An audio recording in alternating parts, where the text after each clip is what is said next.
Ya está. Bueno, bienvenidos y bienvenidas a la tercera charla de este ciclo que venimos realizando todos los viernes. Yo me llamo Lucas y voy a estar moderando este encuentro. Y bueno, para quien sea la primera vez que nos conoce, que ve una de nuestras conferencias, nosotros somos de una agrupación que se llama Proyecto Económicas, que es una organización estudiantil de la Facultad de Ciencias Económicas de la UBA.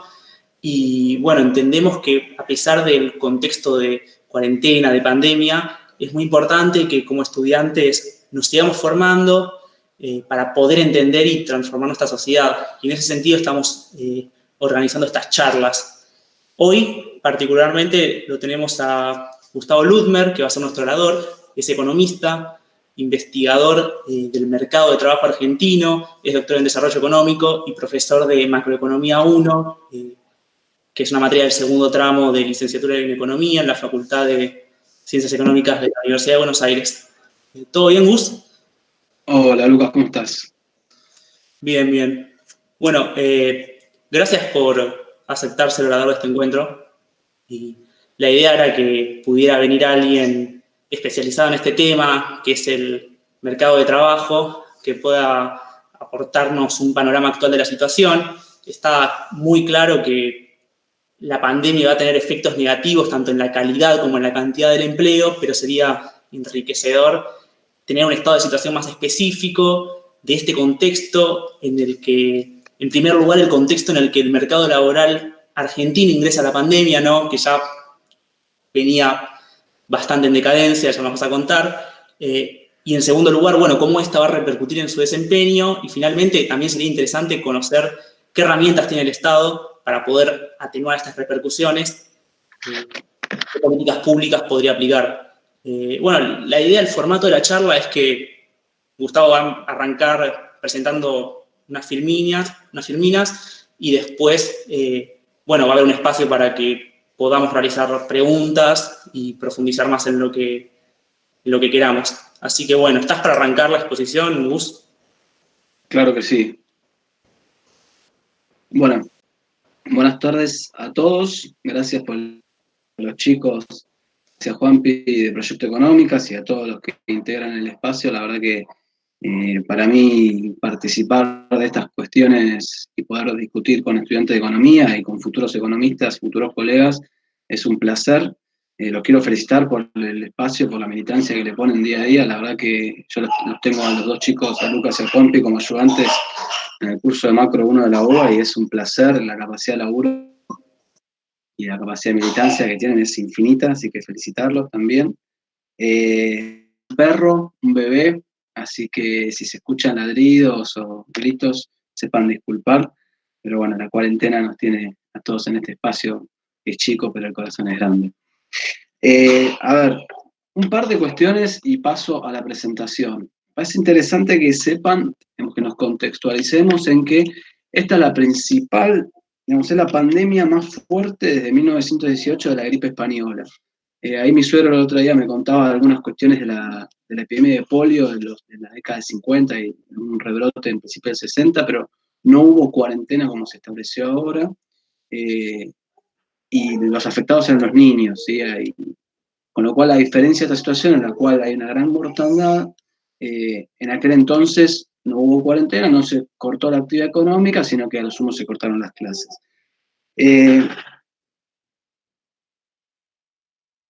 Todos en claro es que la prioridad es la política sanitaria. Me parece que en ese sentido el gobierno nacional tomó una respuesta muy rápida, muy responsable desde mi punto de vista, que contrasta con la posición que tomaron países vecinos como Brasil o incluso Estados Unidos, que estamos viendo como ahora es uno de los países con más cantidad de muertos e infectados día a día. Con lo cual me parece que el rol que tenemos como economistas es discutir cómo hacemos para minimizar los impactos económicos negativos de la cuarentena y de esta pandemia. En ese sentido, hoy vamos a estar discutiendo los impactos sobre el empleo, sobre el trabajo. Ya sé que vienen discutiendo también con la cuestión del cuidado, con Lucilio Boni, con el Sigal también. Y lo que se da es un incremento fenomenal de la incertidumbre, porque no solo los comercios, las fábricas, todas las oficinas que están cerradas hasta que sea la cuarentena del 27. Se sabe exactamente cómo va a devenir la enfermedad, si se va a hallar una vacuna, que según lo que indican los especialistas, eso tarda 1 o 2 años, o algún cóctel de drogas que minimice las muertes, o cómo va a devenir la cuestión sanitaria, con lo cual en la actividad económica hay una incertidumbre muy, pero muy elevada. Ahí pasa el puerto. Bien. Esta es una crisis que, por lo que también hay cierto grado de consenso, que va a tener la misma magnitud de lo de la crisis de la década del 30, si uno analiza los paquetes de ayuda, de estímulos de los que han aplicado los gobiernos. Estados Unidos, más del 20% del PBI, algunos países de Europa, más del 15% del PBI, son superiores a los paquetes de ayuda que se aplicaron en aquel entonces, con lo cual es una crisis de gran profundidad y de mucha rapidez, a diferencia de la década del 30, que fueron varios años de los cuales tardaron los estados en reaccionar. Así que eso es una pequeña introducción. Si quieren, ahora yo les voy a compartir una presentación que armé. La idea es que termine de presentar esto. Si quieren, vayan anotando las dudas y las preguntas o las intervenciones, y al final, si les parece bien, las discutimos. Entonces, yo ahora en este momento les estoy compartiendo. Ahí está. Ahí no sé si se ve. Alguno de los chicos que me confirme. Sí, se ve, Gus. Se ve. Perfecto.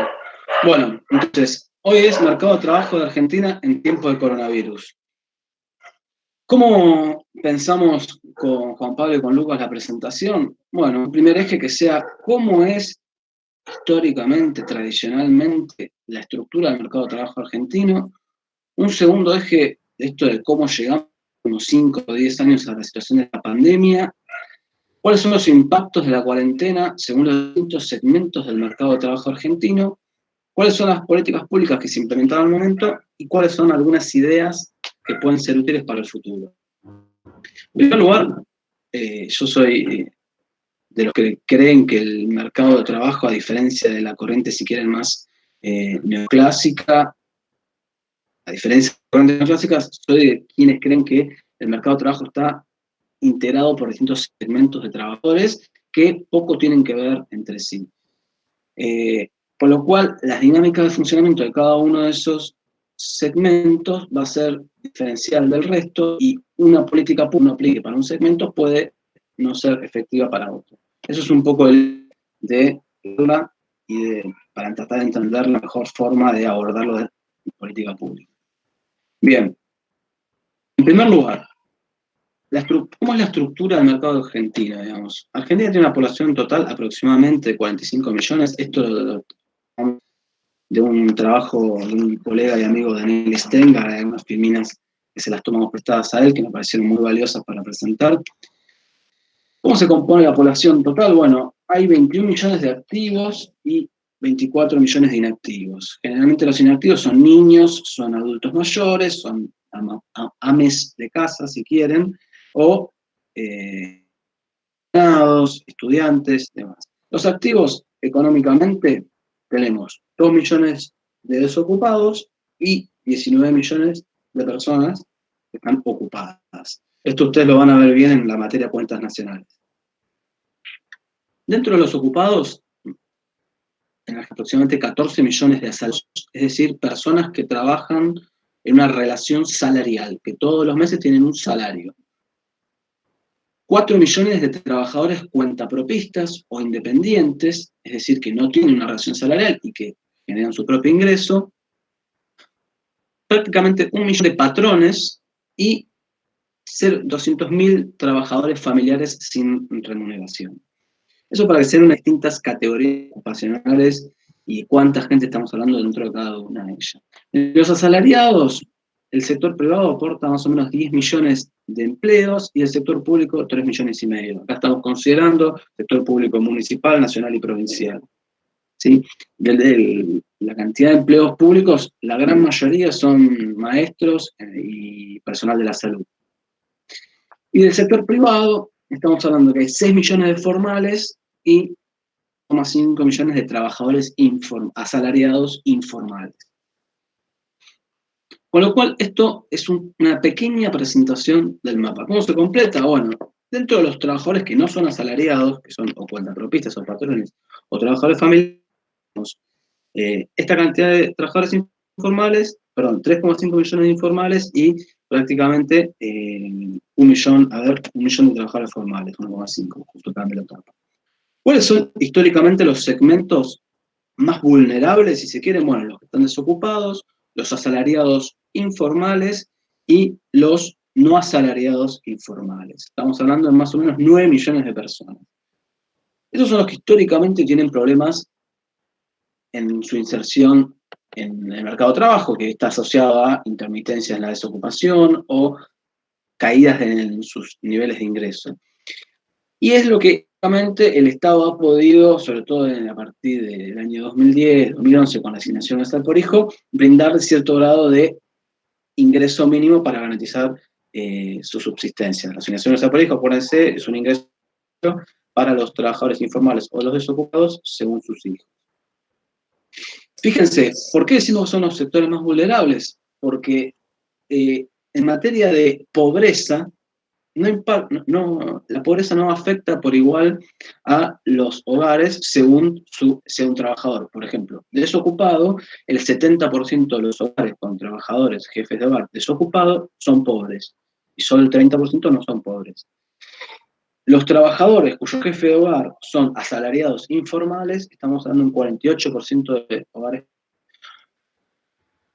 Los trabajadores en cuenta propia de bajo nivel educativo son un 46% de pobres, que contrasta con aquellos hogares, por ejemplo, en los cuales el patrón es el jefe de hogar es un patrón con más de, acá dice hasta 5, con más de 5 empleados. Lo mismo los cuentapropias de alto nivel educativo, acá esto está mal, lo corrijo. Lo mismo los asalariados formales. Entonces ya tenemos una inserción laboral que determina distintas incidencias de la pobreza. Por eso esto es importante que tengamos en consideración a la hora de diseñar las políticas públicas. Sabemos que esto afecta por distinto en la pobreza, en la indigencia y en la distribución del ingreso. Una cuestión importante, porque mucho se hablaba en el gobierno anterior de los cuentapropistas. Bueno, los cuentapropistas, sepan que más del 70% de los cuentapropias en Argentina son empleos precarios. Estamos hablando de una costurera que fabrica la ropa y la vende en la Salada, estamos hablando de el que tiene el puesto de panchos en Constitución, un montón de trabajadores que se la terminan rebuscando, y los cuentapropistas profesionales, las tradicionales profesiones liberales, uno médico, abogado, ingeniero, arquitecto, contador, todos esos son menos del 30% de los cuentapropias totales, con lo cual dentro del grupo de cuentapropias también hay mucha heterogeneidad. Si lo pensamos en términos de actividad económica, si salgamos de la categoría profesional, pensémoslo en términos de actividad económica. Fíjense, en el eje vertical tenemos cuánto es el salario. Cuanto más arriba, más alto el salario en relación al promedio de la economía. En el eje horizontal tenemos el porcentaje de formalidad, entiendo. Y el tamaño de la burbuja refleja cuánto empleo genera ese sector. Como ustedes ven, los sectores de más a la izquierda, como construcción y servicios domésticos, son sectores que generan mucho empleo, que tienen bajo nivel de formalidad laboral, bajos niveles salariales. El comercio está bajo de la media y algunos sectores, como por ejemplo finanzas, high-tech, tecnología de información y comunicación, petróleo, minería, electricidad, están por encima de la media, tanto en formalidad laboral como en nivel de ingresos. Con lo cual, distintos problemas en la inserción va a ser muy distinta, digamos, la trayectoria previa que tiene de esos hogares o individuos para soportar una situación como la cuarentena actual. Bien, esto en relación a históricamente cómo se estructuraba el mercado de trabajo en Argentina. Veamos un poco, tomémonos 2 minutos para analizar cómo fue que llegamos en los últimos años a la situación previa a la pandemia. ¿Sí? En primer lugar, el último cuatrimestre de 2019, la última registro de desocupación es del 9%. La realidad es que un 9% de desocupación no es cifra como la que había en el año 2002, del 25%, digamos, es una cifra sustancialmente más baja, Y me parece que esto está asociado a cierta forma de la regulación del mercado de trabajo que cambió en los últimos años, en lo cual la desocupación deja de ser la variable de ajuste como era antes. Fíjense, en el año 2015 la desocupación era del 7%. Hay distintas hipótesis en torno a esto. Una de ellas, que me parece bastante interesante, es el avance, digamos, de estas aplicaciones que permiten que una persona rápidamente deje de estar desocupado si se baja una aplicación en el celular y se pone a pedalear una bicicleta o a manejar un auto. Con lo cual ahí lo que hay es un trabajador que no está desocupado, pero sí que está como cuentapropista precario, ¿sí? Con lo cual la desocupación deja de ser tanto la variable que más refleja la precariedad en el mercado de trabajo, y lo que hay que empezar a mirar es, bueno, más cómo se compone el empleo que hay, ¿sí? Y eso es lo que vemos que en los últimos 4 años, sobre todo desde la reinstauración, digamos, de un modelo de acumulación basado en el mercado que tuvo, digamos, este experimento post-neoliberal del gobierno de Macri que asumió en diciembre de 2015, lo que se ve es un constante deterioro de la calidad del empleo en Argentina. En primer lugar, una destrucción sistemática de empleos asalariados registrados desde 2016, que son los de mejor calidad. ¿Por qué? Porque asalariado y registrado formal significa que es un trabajador que todos los meses tiene su salario a fin de mes y está cubierto por las instituciones de la seguridad social, ya sea aporte jubilatorio, una obra social, un aguinaldo, vacaciones pagas, etc. ¿Cuál fue la contracara? Digo, la contracara fue el aumento de la precariedad y esta creación de estos puestos no de calidad, digamos, estos puestos contrapropistas o asalariados informales. De hecho, es así, la informal tocó el 36% de los asalariados en el último cuatrimestre del 2019, cuando hacia 2015 estábamos en torno al 32%. Y otra de las consecuencias fue el aumento de la participación del empleo por cuenta propia y en particular de este de baja calidad. Ni hablar la caída del poder adquisitivo de los trabajadores, que no ha sido homogénea según segmento. Imagínense, no es lo mismo, de hecho esto está registrado en los datos del INDEC, no los quise agobiar con esta información, pero para que se den una idea, los sectores de los asalariados formales, la caída del poder adquisitivo del salario es 5 o 10%. En cambio, en los informales fue superior al 20% en todo el periodo macrismo. Con lo cual, el sector trabajador llega golpeado a esta crisis del coronavirus. Y como contra tenemos una pérdida de participación de los trabajadores en el ingreso nacional, que pasó del año 2016, del 52% del ingreso era apropiado por los trabajadores, a el último registro que publicó ayer el INDEC en el año 2019, que solo el 45% se lo apropiaban los trabajadores y el resto era parte del excedente bruto de explotación y el ingreso mixto. Entonces, hasta acá vamos. Esto es previamente como para contextualizarnos cómo pega esta situación. Ahora, es interesante que analicemos un poco los impactos de la cuarentena y de la pandemia según los segmentos del mercado. Una de las primeras cosas que tenemos que tener en consideración es que la crisis impacta negativamente en la gran mayoría de los segmentos del mercado laboral, ¿sí? Son pocos, muy pocos, los rubros de actividad que se ven beneficiados por esto.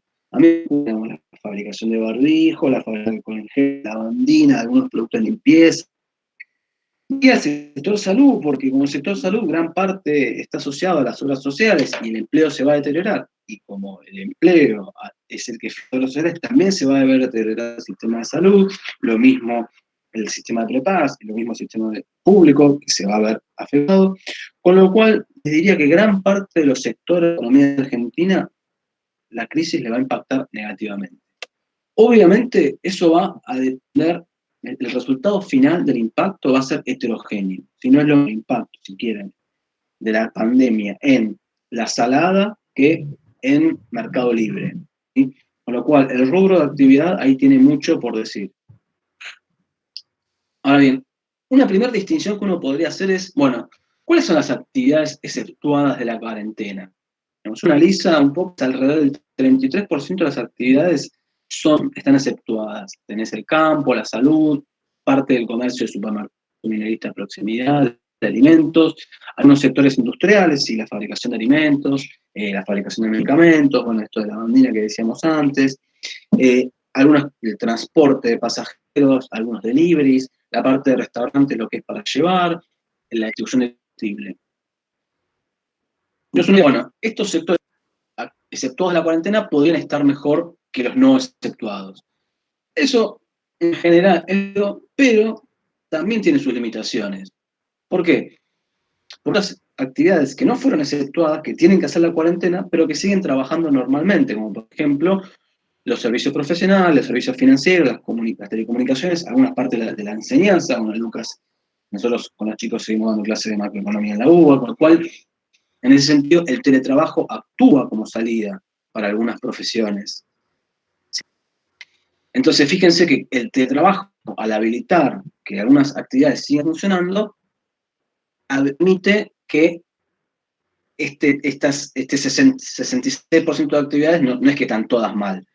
Y a la inversa, de las actividades que están habilitadas, muchas de ellas cayeron muchísimo el nivel de actividad. Por ejemplo, la distribución de combustible, como prácticamente nadie está usando el auto, me decían gente que trabaja en la cámara de despachante de combustible que los despachos habían bajado el 20%, con lo cual no pensemos que aquellos sectores que están exceptuados de la cuarentena no van a estar exceptuados de la crisis. ¿Se ve? Lo mismo los restaurantes para llevar, los comercios, digamos, que quizás al principio vendieron más, pero después, a medida que pase el tiempo, van a vender menos. Entonces, la primera pregunta que se plantea, ¿es el teletrabajo una salida válida? Para algunos sectores sí. ¿Sí? Este es un gráfico que lo tomé de un trabajo que publicó ayer Ramiro Albrié para el CIPEC, en el cual él analiza, fíjense, en el eje vertical, la capacidad de hacer teletrabajo, o sea, cuanto más arriba, más factible es el teletrabajo, cuanto más abajo, menos, y en el eje horizontal tenemos el nivel de ingreso, ¿sí? Promedio. Observen, y de vuelta, el tamaño de la burbuja refleja si genera mucho empleo o poco empleo. Bien arriba a la derecha tenemos los servicios financieros, servicios científicos y técnicos, intermediación y comunicaciones, similares a los anteriores, en los cuales podemos hacer el teletrabajo desde casa, son sectores con alto nivel de ingreso, lamentablemente no generan gran cantidad de empleos, salvo la administración pública, que en mayor o menor medida se puede hacer de casa. Pero fíjense que gran parte de los sectores productivos están hacia abajo a la izquierda. ¿Qué significa? Son sectores con bajos niveles de ingresos y que no se puede hacer teletrabajo. Y por ejemplo, acá estoy viendo construcción, gastronomía, hotelería, digamos, servicios domésticos, los cuales no se pueden realizar y son sectores de bajos niveles de ingresos. Con lo cual, son los sectores más vulnerables, si se quiere. Más afectados por la precariedad y más afectados por el cierre. Bien, se calcula que solo también calculaba que solamente el 25% de los ocupados pueden seguir en modalidad de trabajo, el 75% restante no, y en particular aquellas actividades más informales y cuentapropistas de baja nivel, como el personal doméstico y la construcción.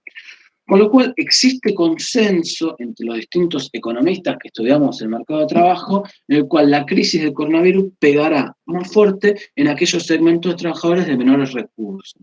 ¿Sí? Con lo cual ahí ya tenemos una primera pista para que el Estado, desde la política pública, se pongan los cañones en, digamos, evitar los mayores golpes en los sectores más vulnerables. Fíjense, este es un trabajo publicado hoy por el CEDLA, que es un centro de investigación de la Universidad de La Plata, en el cual lo que miden es las simulaciones del impacto asimétrico de la cuarentena según percentil de ingreso. Entonces, percentil de ingreso es poner a todos los trabajadores de Argentina ubicados. 0 es el que menos gana y 100 es el que más gana. ¿Sí? Esto lo hicieron a través de aquellas actividades que pueden hacer teletrabajo y aquellas que no, y aquellas que estuvieron exceptuadas de la cuarentena y las que no. Lo que tienen en este trabajo es que los que más pierden ingresos con la cuarentena son los sectores, los trabajadores de menores ingresos, los primeros percentiles. ¿Sí? Y a medida que nos vamos acercando a los percentiles más altos de ingresos, aquellos trabajadores que más ganan, el impacto de la cuarentena es menor. Una pequeña aclaración, este trabajo lo hacen con un supuesto de que la cuarentena dura un mes y medio, ¿sí? Si la cuarentena se extendiese más, que es lo que al parecer va a pasar, el nivel de caída de los ingresos va a ser más alto. Este trabajo estimaba que la pobreza en Argentina iba a aumentar un 5% y el Gini iba a aumentar entre 2 y 4 puntos. ¿Qué es el Gini? El Gini es el indicador que utilizamos para medir la desigualdad en la distribución del ingreso en un país, ¿sí? Con lo cual, de alguna forma, como los trabajadores con menos ingresos son los que pierden más en términos proporcionales, se incrementa la desigualdad en la distribución del ingreso. Insisto, estos son, al día de hoy, creo que deberíamos mirar como con ojos de escenario optimista en función de las cuestiones, las noticias que vienen desde el lado sanitario.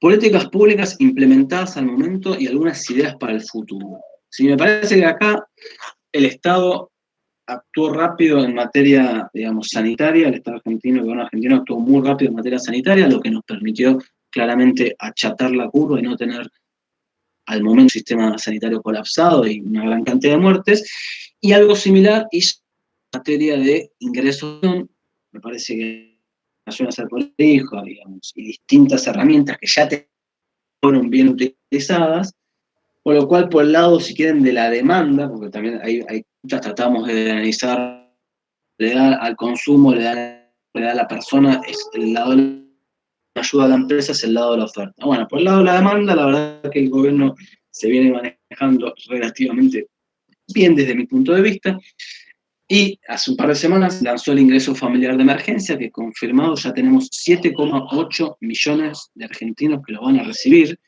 ¿Quiénes se inscribieron? Bueno, trabajadores informales, empleados de casas particulares, beneficiarios de la asignación nacional por hijo, beneficiarios de la asignación nacional por embarazo, el programa Progresar. ¿Sí? Ahí tenemos 7,8 millones de personas que van a acceder a este ingreso del Estado Nacional. Fíjense, somos 45,8, es prácticamente 100. Bueno, en Estados Unidos, para que ustedes se den una idea, hubo solicitudes de subsidio por desempleo de 22 millones de personas, un número de 22 millones, un montón. La población de Estados Unidos es 330, o sea, no llega ni al 7% de la población. O sea, acá en Argentina realmente hay una crisis de dimensiones muy grandes, y eso hace que una gran cantidad de personas haya pedido y haya accedido, cumpliendo los requisitos franceses, a este ingreso. Además, el Estado anunció un bono para jubilados de la mínima, un pago extra a los beneficiarios de la asignación por hijo y por embarazo, y un bono para los distintos planes sociales que están dando vuelta. Entonces, este trabajo de hacía era analizar esta caída de los ingresos sin transferencias y con las transferencias del Estado, y lo que se ve, lo interesante de todo, es que claramente estas transferencias ayudan y están bien direccionadas a los segmentos de trabajadores de, ¿sí? Ayuda a pasarla mejor a los trabajadores que menos tienen. Con lo cual, parece que eso, en la medida que se extienda la cuarentena, que extender, y quizás la gente, porque incluso los segmentos de los primeros percentiles también van a empezar a tener problemas en la medida que los médicos sigan teniendo problemas, no puedan atender, los abogados siguen cerrados y demás. Bien. Por el lado de la oferta, ¿cuál fueron la ayuda a las empresas? Bueno, las ayudas a las empresas con el empleo formal, se lanzó esta línea de créditos por 320 millones a una tasa de interés del 24%, se redujeron las contribuciones un 95%, se dio una ayuda de hasta un salario mínimo, que son 16.000 pesos, a empresas de hasta 100 empleadores, según el tamaño de la empresa. Si tiene hasta 25, se le da 16.000 para el pago de los salarios del mes de marzo. Se da un repro, que es unos pesos para pagar salarios a las 100 trabajadores, y se prohibieron los despidos. A ver, la prohibición de despidos aplica para las empresas del segmento formal. Imagínense una micropyme informal, digamos, no sé, un delivery, una roticería en Munro, que tiene 3 personas, o una heladería en Mataderos, y probablemente la prohibición de despidos no llegue, no sea efectiva. Sí es más efectiva para el segmento de empresas más grandes y formales. Con lo cual, esto que se le dio al segmento formal. La pregunta que a mí un poco me desvela, y lamentablemente creo que el tiempo pasa muy rápido, es si se prorroga la cuarentena, estas medidas anunciadas al momento son suficientes o no.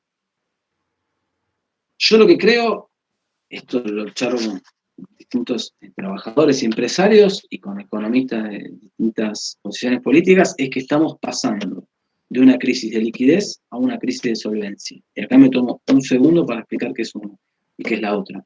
Una crisis de liquidez era si, por ejemplo, la cuarentena se prorrogaba del 19 de marzo al 19 de abril. Y después, toda la economía y no había ningún problema y volvía a la actividad normal.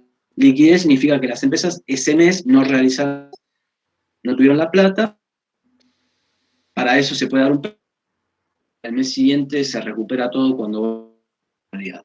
Ahora, ¿por qué veo que la economía argentina está yendo, no solo la economía argentina, sino también gran parte del sector, digamos, del mundo capitalista está yendo a una crisis de solvencia? Porque en la medida que la cuarentena se extienda, en la medida que los comercios no reabran o que se reabran de a poquito, en la medida que el consumo se vea resentido, se empieza a destruir el empleo, el poder adquisitivo caiga, y la gente no pueda volver a realizar sus planes de compra previo a la normalidad, todas estas empresas, desde un hotel hasta un restaurante, hasta una empresa que vende ropa, van a tener problemas de solvencia.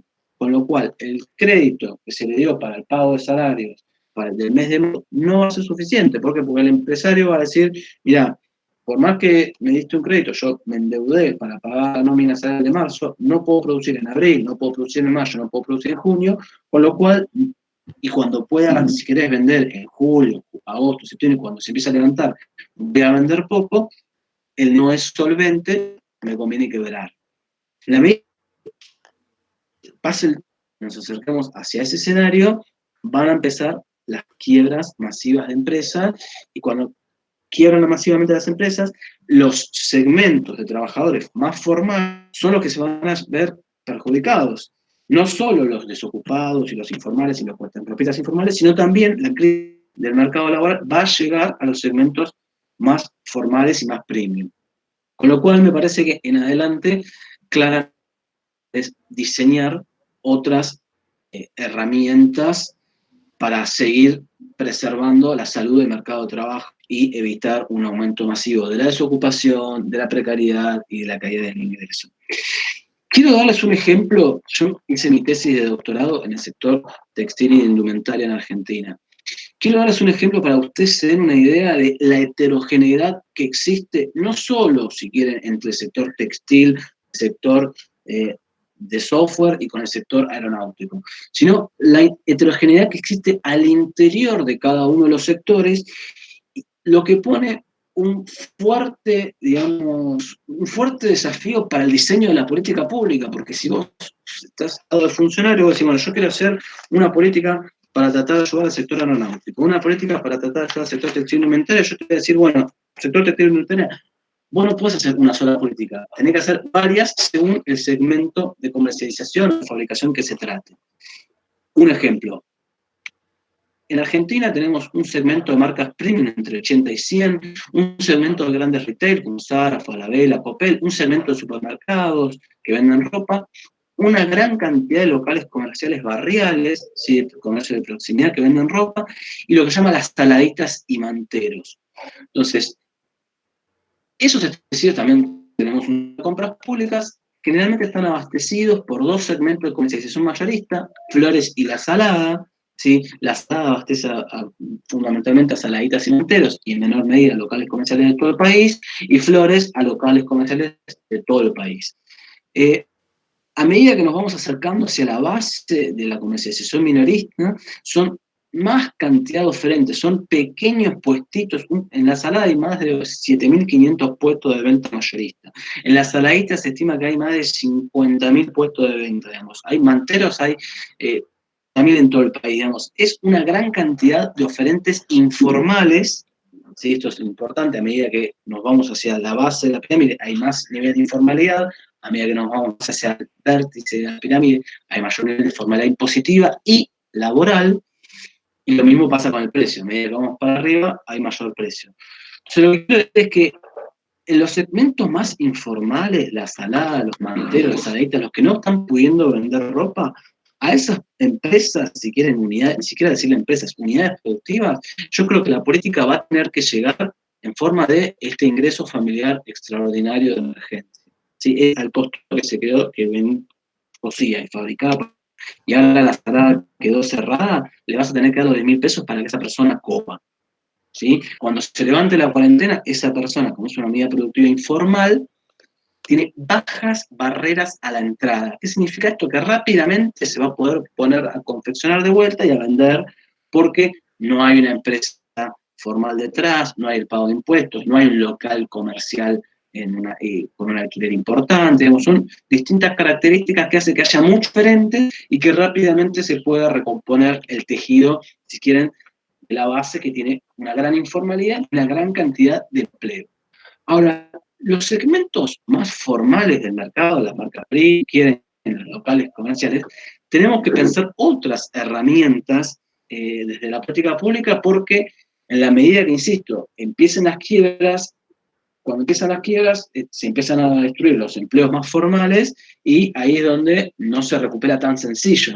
Digamos, para que ustedes tengan una idea, no es tan fácil recuperar un Grisino, un Jazmín Chevar, una marca de lujo, digamos, si quieren una marca de cemento premium, digamos, son años y años de inversión, de calidad de trabajadores, con lo cual me parece que hay que pensar cómo se aborda la política pública industrial distintas realidades, ¿sí? Y en ese sentido, a los segmentos informales me parece que lo importante es que conviene que los trabajadores coman los esfuerzos del Estado en hacer en la pensión, los cortes son fundamentales. Los segmentos de entrada, me parece que lo importante es que serven las puestos de trabajo, estos formales.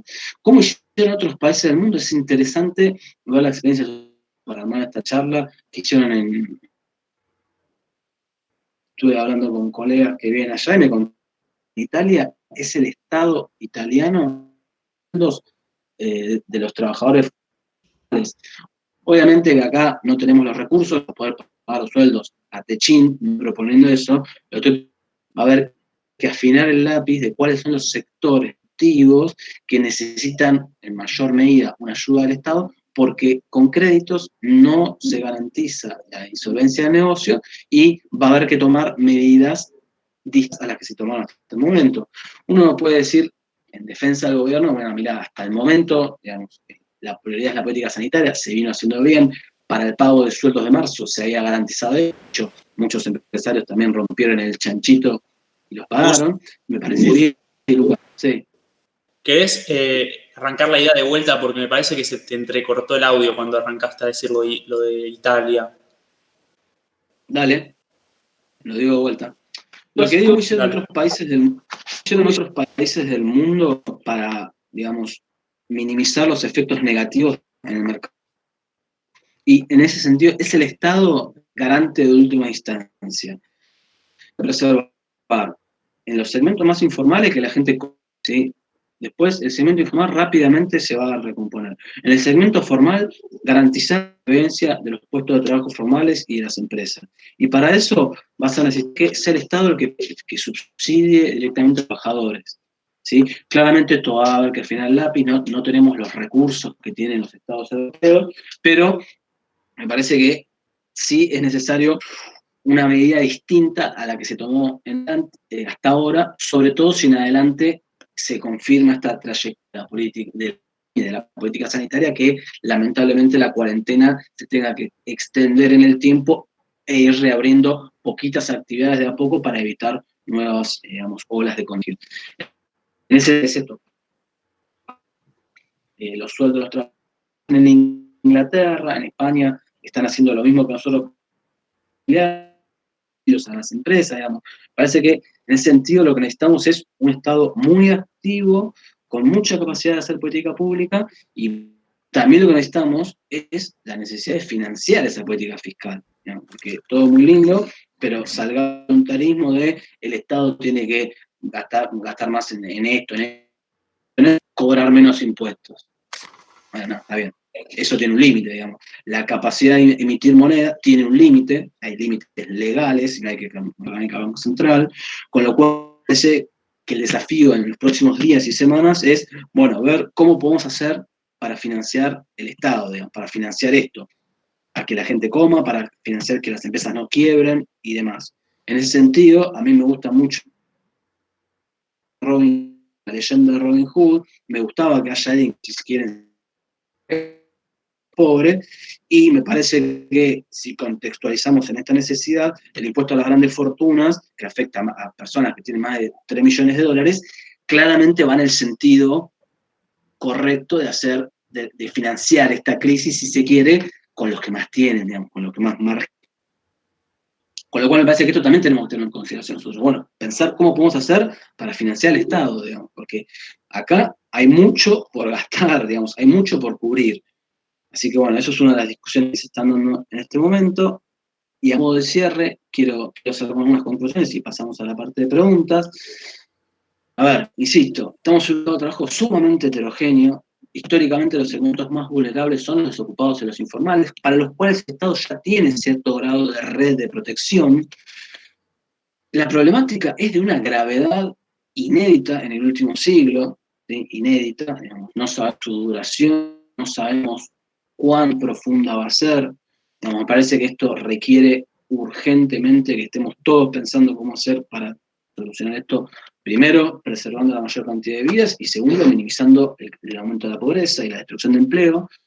Claramente, para el segmento informal lo que vas a necesitar es garantizar ingresos mínimos para todos los trabajadores, y para el segmento formal el canal de crédito es muy limitado en Argentina. Se piensa que Argentina, previo a la pandemia, estaba prestando 10% del PBI, cuando en Japón es prácticamente el 200%, en Chile es el 70%, y en Brasil es 50%. Es decir, los bancos no son buenos prestadores, o sea, no prestan bien. Lo que prestan se lo prestan más al consumo y a los créditos hipotecarios que a las pymes productivas. Con lo cual, me parece que hay que pensar otras herramientas. No es una crisis de liquidez, ya pasa a ser una crisis de solvencia. Y en ese sentido es muy importante el rol del Estado para el diseño, la implementación y la gestión de políticas públicas que eviten mayores consecuencias en el mercado laboral. ¿Y por qué? Y porque el mercado laboral es la contracara de la pobreza, es la contracara de la indigencia, es la contracara de la desigualdad. Entonces, si no queremos que esto digamos, afecte fuertemente el aumento de la pobreza, tenemos que ver cómo hacemos para preservar la mejor medida de lo posible el mercado laboral. Claramente acá va a haber destrucción de empleo, claramente acá va a haber pérdida de quiebra de empresas. Lo que cómo hacer para minimizar eso es lo que tenemos que pensar, y ahí, digamos, cuáles son estos espacios de discusión y que ustedes estén pensando esto, y me parece un lugar espectacular, así que les agradezco. Esto es lo que yo presenté. Si quieren, pasamos a las preguntas. Yo, Gustavo, tengo una pregunta para hacerte. Claro. Con respecto a la foto que subiste, que posteaste de los sectores, a mí me llamó la atención que en la parte más alta, digamos, no tanto en ingresos, pero sí en las posibilidades que tienen de manejarse virtualmente, estaban las inmobiliarias. Esto fue un tema terrible esta semana, yo creo. O sea, lo viví de cerca. O sea, en mi familia hay inmobiliaria. Y el problema era que en realidad me parece que no solamente tiene que tener acceso a poder manejarse virtualmente, sino también, acá el problema era que los alquileres la mayoría de las veces están en negros, entonces ni los que te alquilan te quieren pasar el CBU para que vos le deposites, y a veces lo que tienen que pagar, aprovechándose, o realmente algunos no pueden pagar, pero algunos, como están en la incertidumbre, dicen, bueno, el mes que viene veo cómo hago, o no, ni pregunto mejor. Me parece que hay que replantear y reorganizar ese sector en especial. Sí, impecable, Nicolás.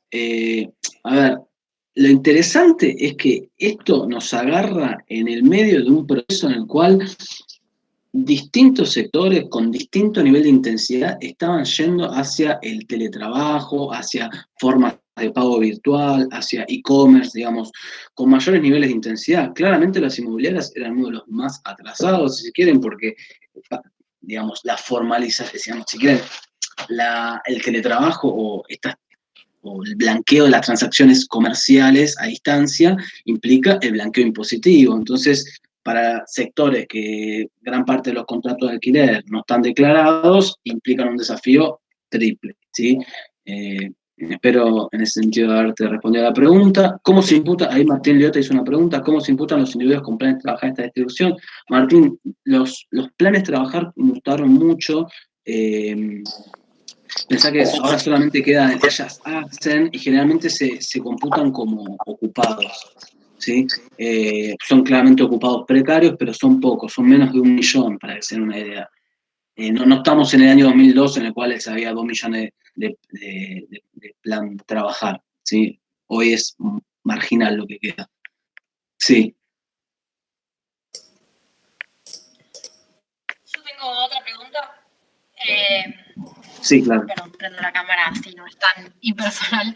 ¿Qué tiene que ver con qué medidas concretas te parece que habría que tomar? O sea, vos decías que tienen que ser distintas según si están dirigidas al sector informal o al sector formal, pero mi pregunta es ¿qué medidas? Supongo que para el sector informal es transferencias directas y el formal decís que los no créditos bancarios serían subsidios directos a las empresas o ¿qué te estás imaginando? Bien, está buena la pregunta porque un poco me quedé con eso. Sí, para el segmento informal, los 10.000 pesos para mí llegaron para quedarse. En la medida que esto se extienda, va a tener que seguir estando el de 10.000 pesos el de abril, el de mayo, digamos, y para mí incluso hasta ver de fortalecer un poquito eso, cómo se puede subir ese importe. Para el segmento formal, digamos, ver algún esquema, yo no quiero, acá hay que ser muy pillo porque también a veces echa la ley, echa la trampa, digamos. Acá hay que ser precisos en cuál puede ser la mejor política de intervención. Una sea que es el Estado el que le deposita directamente a los trabajadores.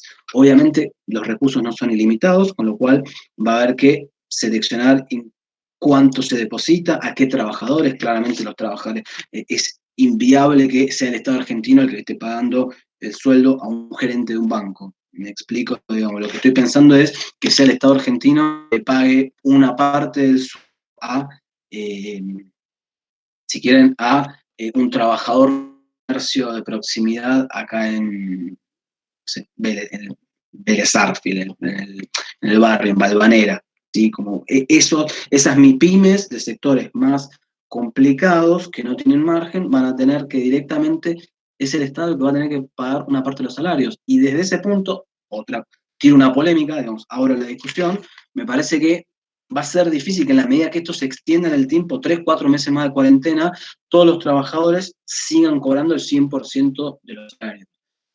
Yo tengo distintas argumentaciones de por qué. Una es, primero por el lado del gasto, uno no está gastando lo mismo que gastaba antes. Les quiero mostrar una filmina que hoy me bajaba del INDEC. Esto es la encuesta nacional de gasto de los hogares. Vamos acá. Fíjense, no sé si la ven. Fíjense, la gente consume aproximadamente el 23% de su ingreso en alimentos y bebidas.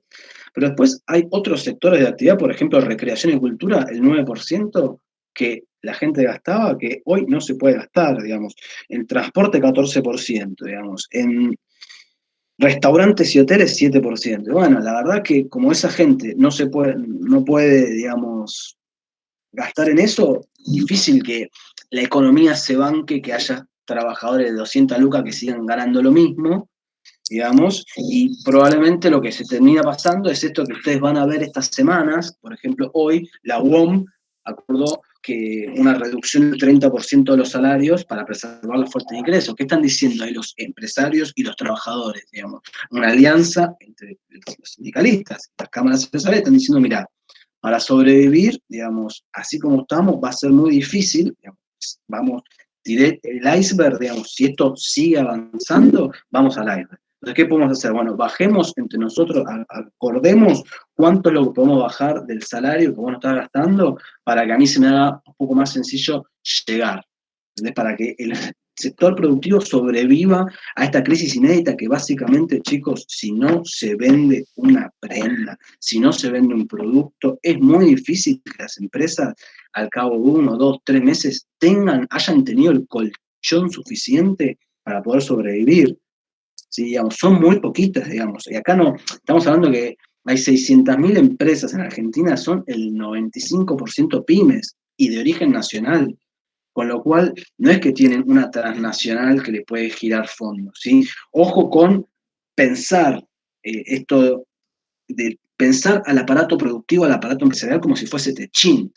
Techint es la punta, es digamos, lo más concentrado, digamos, es un pedacito muy chiquitito del empleo. Y acá tenemos que ver cómo hacemos para que sobreviva el aparato pyme productivo que está golpeadísimo con esta situación. Sí, no sé si ahí respondí la pregunta. Sí, perfecto. Entonces sería como un poco esto de la asistencia compensatoria al salario que salió por decreto, pero ampliarlo o fortalecerlo. Completamente, sí. Y para eso vas a necesitar que sea el Estado el que afine el lápiz. Claramente no vamos a pagarle sueldo a los gerentes del banco. Y claramente va a requerir una inyección de recursos del Estado mucho más alta de la que hay hoy. Para que ustedes se den una idea, Argentina, el programa hasta el momento de crédito, o sea, del paquete de ayudas, es de 2% del PBI, sí, 2,5%. Y gran parte de eso es a través de estos 320 millones de pesos de esos 320.000 solamente se otorgaron 60.000 al momento. La capacidad del sistema bancario y financiero de financiar esto. Me parece que tenemos que empezar a pensar otros esquemas. Y eso, ¿se otorgaron solo 60.000 porque los bancos no prestan? O sea, porque no confían en la capacidad. Exactamente, porque como dicen algunos, el banco te presta un paraguas el día, ¿sí? El banco, ¿qué hace? Se cubre, digamos, tiene regulación. El banco dice, yo le voy a prestar al que me puede devolver, ¿sí? Al que pagó impuestos, al que tiene esto, al que tiene balances con resultados positivos. Bueno, digamos, en una situación como la actual, gran parte de las empresas están dejando de pagar impuestos. Además, digamos, insisto, los bancos prestan muy, pero muy poquito en términos internacionales, lo cual a los poquitos que le prestan son los que mejor están. Estamos hablando de que los más afectados es el aparato pyme nacional, con lo cual es a los que menos les llegan los bancos. Me parece que el canal del sistema financiero en ese sentido es limitado. Y eso, entonces, plantea esta situación, empezar a pensar cómo hacemos para ver, bueno, ¿cómo hacemos para que el Estado, en vez de aportar 2% del PBI, haga un programa de estímulo del 10% del PBI? Y bueno, con emisión vas a lograr, ¿sí? Yo soy de los que piensan que la emisión no genera inflación, que no va a haber un rebote hiperinflacionario, pero tampoco vos podés emitir infinito, digamos, porque si no, en el límite emitimos infinito y solucionamos así. No, no es así. Lamentablemente, esto implica ver cómo se hace para recaudar más. Y bueno, también, digamos, alícuotas de extra impuesto a las ganancias, mal llamado impuesto a las ganancias, tendría que ser impuesto a los altos ingresos, que básicamente los que más capacidad tienen, más ayudan en este momento. Insisto, no solo los impuestos a los bienes personales, sino también a los ingresos. Acuérdense la diferencia entre stock y flujo, ¿sí? Flujo son los ingresos, lo que la gente ya tiene. Bueno, la reducción de los salarios de la corte, bueno, todo lo que se venía haciendo en este momento es lo más necesario posible, pensar en cómo incrementar ingresos. Y perdón que diga, y voy un poquito más, digamos, si esta crisis no tiene presente en los últimos 100 años de capitalismo, empezar a pensar, y esto lo digo personal y soy responsable de lo que digo, verdad puede hacerse de sectores que den rentabilidad, digamos, empezar a nacionalizar empresas, digamos. Los sectores con mayor rentabilidad, bueno, digamos, nacionalícese, como diría un ex presidente de una república latinoamericana. Digamos. Empezar a pensar medidas extraordinarias para una situación extraordinaria que no somos. Sí. ¿Te hago una consulta? Sí. Volviendo un poquito para atrás, sin irnos al límite, al extremo, cuando vos estás hablando del crédito, ¿no? Acá lo que se viene implementando mucho son los FOGAR, con la idea de dar garantías para pedir créditos a la banca privada, ¿no? FOGAR a las empresas, a las pequeñas empresas. Y vos tenés por un lado lo que decías, que eso te ayuda desde el lado de la demanda del crédito, pero desde el lado de la oferta se viene dando el problema de, por un lado, la posibilidad de prestar a una tasa que no sea rentable para el ahorrista, y por el otro lado el tema de la calificación de las empresas. ¿Qué otras medidas se vienen tomando en el resto del mundo para justamente forzar a los bancos a prestar, sin tensionar demasiado sobre esa línea, ¿no? Que nosotros, por el quilombo que tenemos, es mayor, pero... Sí, lo que está pasando en el resto del mundo, lo que se ve es que si vos forzás mucho a los bancos, digamos, el tema bancario es un tema que tenemos que analizar en otra charla, es uno de los sectores que más ganó en los últimos 4 años, digamos. Ahí tenemos un problema serio y que me parece que también ganó mucho en el gobierno kirchnerista, digamos, anterior, con lo cual ahí hay un excedente interesante para ver cómo se puede recurrir. Ahora, el tema bancario, mucho se puede hacer hoy en esta situación para que ayude a la solución. ¿Qué es lo que están haciendo otros estados? Puedo decir, bueno, si las empresas va a terminar quebrando el sistema bancario. Bueno, como hacen muchos estados, directamente los bancos centrales toman obligaciones no negociables de grandes y demás, se saltean el sistema bancario. El tema es que en Argentina son muy poquitas las empresas que pueden colocar obligaciones no negociables, digamos, que tienen instrumentos financieros para que el Estado les preste directamente. Es difícil, no son las que más necesitan la plata, insisto, las pymes formales que generan una gran cantidad de empleo. ¿Se ve?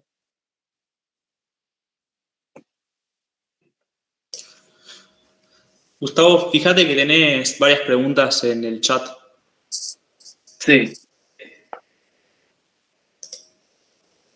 Acá, a ver, vamos por partes, vamos paso a paso, como diría el héroe nacional. No sé si Lucas, Juan Pablo, se ve bien el escudo de Racing, es una cosa que me parecía muy importante que se sepa. Martín, esto ya lo respondimos, la de Lucas ya está. Tobías, ¿no se podría ayudar, en vez de otorgar créditos para pagar salarios a las empresas que cumplen los requisitos, poder ayudar a solventar los cheques que terminan girando en descubierto, sobre todo las pequeñas que no pueden acceder? Sí, para mí esto que plantea Tobías es lo correcto, y por lo que estuve charlando con algunos amigos que están en la mesa chica de lo que se diseña en la política del gobierno nacional, es lo santo, digamos. En ese sentido, lo que yo a plantearlo algo con el, digamos, esto va a ser dinámico, el gobierno va a ir tomando distintas medidas a medida que pase el tiempo, con lo cual parece que, digamos, me tomo un baño de humildad, digo, bueno, acá hay gente que está pensando un poco cómo hacerlo esto, por suerte yo no descubro la pólvora, pero sí, y esto todavía también sé que se está pensando. ¿Cómo está afectando la crisis a las cooperativas? Sí, esto también es muy importante, digamos, yo conozco muchas cooperativas que están cerradas, digamos. Cooperativas que fabricaban, no sé, guardapolvo para los escolares y demás, están cerradas. Bueno, para esas lo que vas a necesitar es darle plata para que pueda llegar a fin de mes, digamos, para que pueda comprar. Esas cooperativas, el día que reactive la actividad, van a reactivar rápidamente. Se puede dar, si querés, préstamos para capital de trabajo, y en ese sentido el FONCAP, digamos, las distintas herramientas en el estado de microcréditos son muy importantes. Ahí tengo un amigo, Yale, que está en el FONCAP haciendo un labor impresionante con los microcréditos. Todo eso es muy importante para este segmento de cooperativas que necesitan poder comprar la tela para cortarla y vender. O sea, con lo cual me parece que eso también quiere ir, pero ya más para pensar la salida de la pandemia.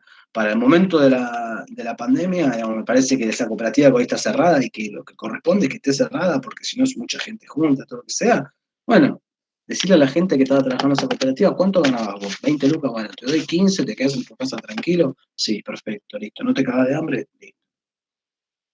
Perdón la informalidad. Martín, lo del FOGAR y las garantías, estamos de acuerdo. A ver, Martín, la crisis se está poniendo en jaque sistemas que se sabían ineficientes e insolventes, PAMI, obras sociales, ART, bueno. Martín es un tipo, yo les comento al resto, que sabe mucho del sistema de salud, yo laburé con él en el PAMI, es una persona que hizo maestría en este tema, digamos, es un tipo que habla. Si ves que esta situación es posible a mediano plazo en estos sistemas, a ver, insisto en una cuestión, en medio de la pandemia, con la gente laburando a media máquina de su casa, digamos, me parece que va a ser difícil una gran revolución, digamos, volver a un esquema de Ramón Carrillo de es el Estado ser destruido. Me parece que en ese sentido va a ser difícil implementar ahora, que es una oportunidad para que empecemos a partir del día de mañana, cuando todo vuelva a la normalidad, y bueno, a ver qué pasó. ¿Cuál de estos sectores fue los que más jugaron, los que peor jugaron? ¿Qué se puede cambiar? Digamos, lo veo un poco más en el mediano y largo plazo. En el corto, digamos, me parece que la prioridad del corto es ver dónde están las, digamos, y medida muy piola la que había tomado de poner a disposición para el sistema sanitario las camas, ya sean de clínicas privadas o públicas. Pero bueno, soy economista, no me quiero meter en esos temas. Lucas dice, lo que puede pasarnos es tener la capacidad sanitaria de levantar la cuarentena y no tener las empresas atrás para reprender el país. Sí, yo estoy de acuerdo con vos, Lucas. Digamos. El tema es que hoy la prioridad es la cuestión sanitaria. ¿Sí? Digamos, yo quiero que me digan los epidemiólogos qué es lo que se puede levantando, lo que no se puede levantando, cuándo. Eso para los economistas, para los hacedores de política pública, económica, es un dato. Ahora, la pregunta es, con ese dato, ¿cómo diseñamos los distintos mecanismos de intervención pública para que, como bien dice Lucas, el día que se levante la pandemia, sea la cuarentena sea en 2 meses, en 6 meses o en un año, no tengamos destrozado todo el aparato productivo nacional? Así que coincido con vos y bueno, me parece que todas estas cosas que estuvimos planteando hoy van en línea a dar una respuesta a esto. No sé, Cos.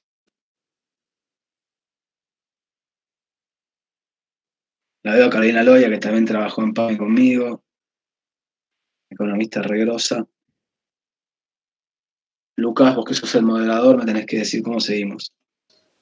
Perdón, yo tengo una pregunta. Estoy sin cámara igual. Sí, No sé si se me escucha. Sí, se escucha. Antes dijiste algo que me pareció interesante, que dijiste que la variable de ajuste dejó de ser el desempleo ante el surgimiento de las, digamos, las economías de plataforma, Rappi, Sí, Uber, todas esas cosas. sí, entre otras Considerando hipótesis, sí. en este contexto en el cual, claro, suponiendo que, digamos, aunque el Estado haga paquetes de ayudas fiscales importantes, igual va a haber un desajuste en el mercado de trabajo, ¿no? Seguro, va a subir el deseo, seguro. Seguro. Y esos espacios, digamos, el Uber, Rappi y demás, podrían convertirse como en una especie o sea, que todas las personas que pierdan trabajo terminen desembocando ahí. Sí, pero tiene una capacidad de absorción. Fíjate cómo, digamos, si salimos, poner que sube 5 puntos el desempleo, no sé, 2 millones de personas se quedan sin trabajo, salen todos a manejar un Uber y un Rappi, digamos, ¿cuánto va a estar la tarifa del Uber y del Rappi? Digamos, se van a chocar los repartidores entre sí para ver a quién repartir, digamos. Es el mismo esquema de saturación del. Si ustedes estudiaron en la década de los 90, cuando se destruye el aparato productivo nacional por las privatizaciones, por la apertura comercial indiscriminada en un contexto de dólar barato, se pusieron 25 millones de parry pollo, 25 millones de remisas, 25, sí, todo eso al principio, lo primero absorbían, después eran todos taxistas, digamos, ¿a quién llevaban los taxistas? ¿Se ve? Con lo cual, eso tiene una limitación claramente para absorber, digamos, es como, bueno, sí, tendremos 5 millones más de personas con Rappi, no figurarán como desocupados, pero van a tener un viaje por mes. Entonces terminan siendo cuentapropistas recontra precarizados, digamos, que no tienen derecho, no tienen obra social, no tienen aporte jubilatorio, no tienen ingresos. Es lo que digo, no pensar estrictamente en la variable de desocupación como la forma de medir los problemas en el mercado laboral.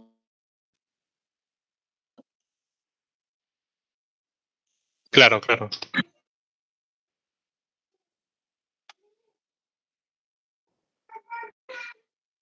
Ahí mi hijo está haciendo un aporte, no sé si lo escuchan. Bueno, no sé qué otras ideas, preguntas, inquietudes. No, la verdad que muy claro todo. Muchísimo contenido. Si no hay más preguntas, me parece que no hay mucho más para decir. Yo tengo una más. Que es, volviendo al tema de cómo financiar esto y a la necesidad de cobrar impuestos a quienes pueden aportar algo en esta crisis.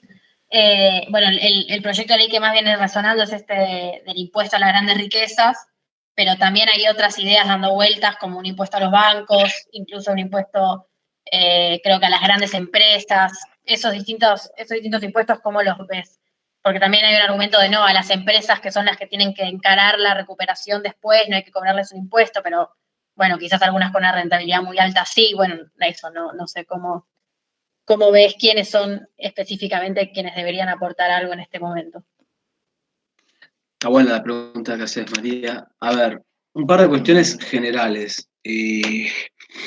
Argentina, a diferencia de los países de la OCDE, los países más desarrollados del mundo, grava mucho más en proporción a las empresas que a los individuos, ¿sí? Es decir, recauda más impuestos de Techint que de Paolo Roca. ¿Y cuál es el problema de eso? De Coto que de Alfredo Coto, de Supermercado Coto que de Alfredo Coto. Que las empresas, gran parte de eso lo toman como un costo. Entonces dicen, impuesto a la ganancia de Coto, eso lo agrego al precio que paga el consumidor. Lo terminan trasladando al precio de los consumidores, ¿sí?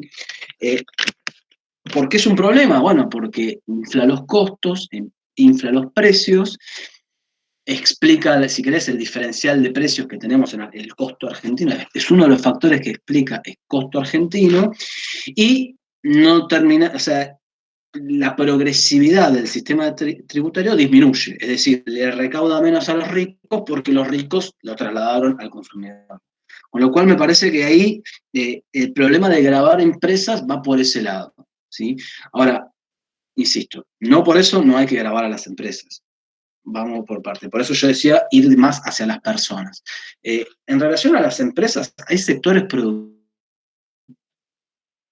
Argentina tiene la presión tributaria más alta del mundo, hay que bajar los impuestos, te dicen los Milei, los experts, y los pasean por todos los canales de televisión. Bueno, fíjate, analizá tramo a tramo cuánto es lo que recauda el Estado Nacional en el sector minero.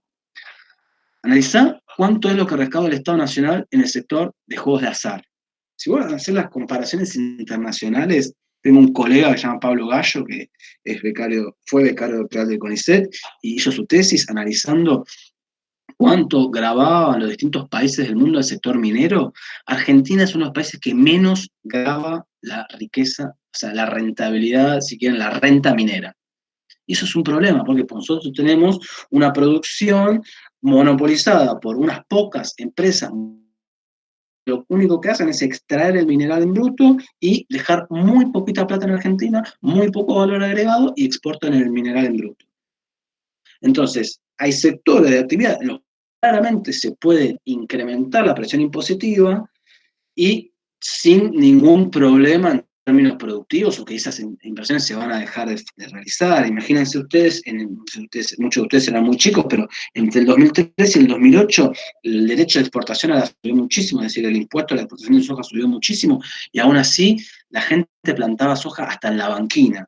¿Qué es lo que digo? Que no es correcto decir que si se aumenta el impuesto va a hacer que la actividad no sea rentable y por eso se deje de hacer la actividad. Lo que hay que discutir es el margen de rentabilidad, ¿sí? Hoy hay sectores económicos muy concentrados en la ingeniería, juegos de azar, exportadoras, digamos, grandes empresas acopiadoras y exportadoras de granos, digamos, blancos, digamos.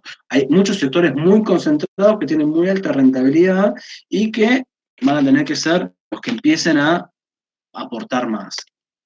Esto que lo digo yo del estudio de mi casa, muy sencillamente, digamos, perfecto, todo muy lindo, todos nos vamos contentos, pero acá hay una cuestión de economía política, ¿sí? De cuál es la capacidad del Estado, de cuál es el poder del Estado, y en este caso el gobierno nacional, de incrementar la presión impositiva y incrementar la recaudación de estos sectores que son muy, pero muy ágiles en la evasión impositiva y crear consensos sociales de que lo que hay que hacer es bajar el gasto, bajar los salarios de los funcionarios, como si esa fuese la solución, y bajar los impuestos para todos, como si esa fuese la solución. Y claramente no, lo que necesitamos es más Estado y un Estado financiado con los que más tienen. Y eso, muchachos, chicos, para todos ustedes, sépanlo, que es lo más difícil de solucionar. Porque una batalla cultural, económica, en la cual los sectores, si quieren, perdón que me incluya, digamos, del campo nacional, del desarrollo nacional, vamos 3 kilómetros atrás. ¿Por qué? Porque cuando yo salgo a decir que hay que grabar más a los shoppings, a mí, lo dije una vez en un programa de La Nación, me cortaron y me sacaron subieron el video y me lo sacaron. ¿Por qué? Porque que tiene el 90% de los shoppings del país, es uno de los auspiciantes. Y en ese sentido, digamos, son muy ágiles de venir en el espacio económico. Les quiero mostrar no se ve bien, el pequeño Lisandro López y Diego Milito, que está acá con la presentación. Así que un saludo a todos. Gustavo, te hago una pregunta. Sí. ¿Vos pensás que una vez que termine toda esta crisis del coronavirus, la pandemia, volvamos a la normalidad, en el sentido no de que la economía se normalice, sino que volvamos a trabajar, decís que se va a ver profundizado la heterogeneidad estructural? Es decir, vamos a tener todavía un porcentaje mayor de informales que antes, trabajadores independientes que antes. Sí, para mí sí. Para mí sí, porque a ver, quiero explicarlo, quizás detenerme de vuelta en esto. Los segmentos informales son los que más rápidamente se destruyen y los que más rápidamente florecen, digamos. Los que más rápidamente se vuelven a hacer una pilcha y salir a venderla a la salada, digamos. No es muy complicado.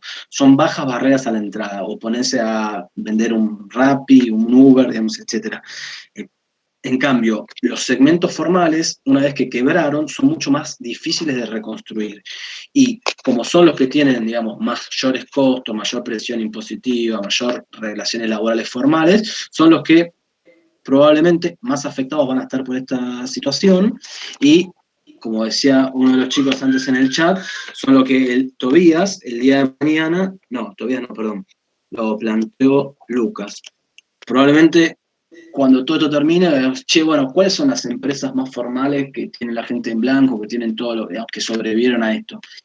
Y van a ser probablemente menos. Así que, bueno, yo creo que lamentablemente esto va a profundizar la heterogeneidad estructural y la precariedad en el mercado de trabajo. La pregunta es ¿cuánto? Digamos.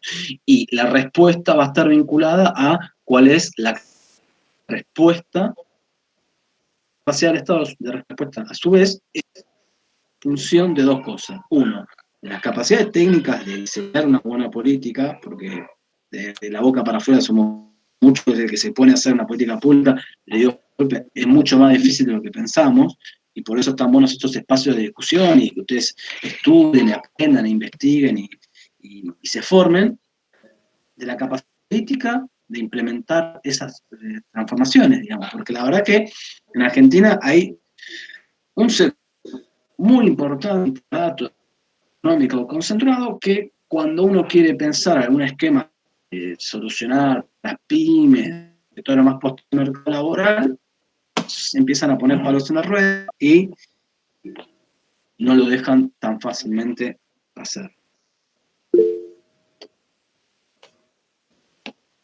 Los escucho. Buenísimo. Hay una pregunta más, el Calamar. ¿Buscaste la reestructuración de los márgenes para hacer política pública en este contexto, ya que era el evento más importante de Argentina en el 2020 y se interrumpió por la pandemia? Bueno, Argentina es el país más enlombado del mundo, o sea, a nosotros nos agarra en el medio de un gobierno que lo que había hecho era una palabra hermosa que si uno la busca en la RAE no existe, que es reperfilar, es decir, dejar de pagar, pasar para adelante. Digamos, nos agarra en el medio de un quilombo infernal que es la reestructuración de la deuda. La verdad que a los muchachos que están en el Ministerio de Economía trabajando estos temas hay que hacerles un monumento, digamos. Porque no solo les toca administrar la pandemia, sino administrar una fenomenal crisis de deuda que dejó el gobierno anterior. ¿Sí? Punto número 1. Punto número 2, bueno, los márgenes de acción van a ser claramente menores si se decreta el default que si no se decreta el default. Igualmente, me parece, acá te tenés que pelear con los acreedores concentrados internacionales, digamos, grandes fondos de pensión. Les recomiendo que lean el artículo de hoy a la mañana de Alejandro Berkovich, en lo cual trasciende cómo lo apretaron a Guzmán, digamos, diciéndole, vos, no, Varoufakis, a vos te sacamos en 15 minutos. Acá te estás metiendo con, si Petechín, un jugador, digamos, temple, son monstruos gigantescos del sistema financiero internacional, con lo cual ahí es una gigante. La verdad que en ese sentido, para nuestra sorpresa, el FMI ha jugado muy bien, nos ha venido desde mi punto de vista una hipótesis, es producto del cagadón que se mandó con nosotros cuando le prestó a Macri 45.000 millones de dólares para financiar la fuga de capitales, digamos, endeudó al país para financiar la fuga de capitales, cosa que está prohibida por su artículo 4, con lo cual tenemos un FMI que nos juega a favor, tenemos el quilombo de la pandemia que quizá nos puede llevar a favor, digamos, tío. Porque, en definitiva, digamos, la pregunta es si estos fondos Templeton, BlackRock son fondos buitres o no. Digamos, ¿les conviene litigar o no? Desde mi punto de vista, no son fondos buitres, les conviene arreglar. ¿Sí? No, desde mi punto de vista, digamos, por lo que escuché de los tipos más especialistas en este tema, son fondos que en definitiva les conviene arreglar. Con lo cual, por lo que vamos a ver en el próximo mes, va a ser una negociación de tira y afloje tremenda, movimiento de aparato, y probablemente antes de que entremos en default, que es el 21 de mayo, que es ese mes de gracia que tenemos desde el pago del vencimiento. Si no, bueno, ahí de vuelta, entramos en default y el escenario es más difícil, digamos, porque se corta el acceso a los mercados de crédito voluntarios, digamos. Hoy Argentina está colocando deuda en pesos en los mercados voluntarios, fuente más de financiamiento del Estado. Si se hace un default, probablemente se corte todo el mercado. Vamos a prender una vela a nuestros negociadores. Me parece que fue muy positiva la foto de ayer, de estar no solo el gobierno, Alberto, Cristina, sino también Rodríguez Larreta, Gerardo Morales, digamos, todos los gobernadores de todos los signos políticos apoyando al gobierno nacional en este proceso de reestructuración de deuda, porque claramente no es lo mismo lo que van a recibir los gobernadores, sean oficialistas u opositores, si tenemos acceso a los mercados financieros voluntarios o no tenemos acceso. Claramente, las posibilidades de superar esta crisis van a ser mayores si esta cuestión se resuelve favorablemente. Por eso hay que irnos al otro extremo, decir, bueno, démosle todo lo que quieren los tipos, porque ¿qué pasa? La deuda deja de ser sostenible y lo damos vuelta y empezamos en un proceso de cargas y capitales muy, pero muy pesadas, que la economía argentina no se puede bancar, y terminamos en una dinámica como la de los 80. En Argentina, los dólares probablemente en adelante haya, muy a diferencia de lo que venía en los últimos 5 o 10 años, estamos mal con la restricción externa. ¿Por qué? Porque la caída que va a haber en la actividad y en el turismo va a hacer la necesidad de dólares baje y eso pueda permitir una recuperación en adelante. ¿Sí? Pero bueno, esto es un trato, no tengo la respuesta, no sé cómo va a pasar, ojalá que salga lo mejor posible. Acá hay un par, María, pero el default no nos da más margen. ¿Por qué podemos usar esa plata?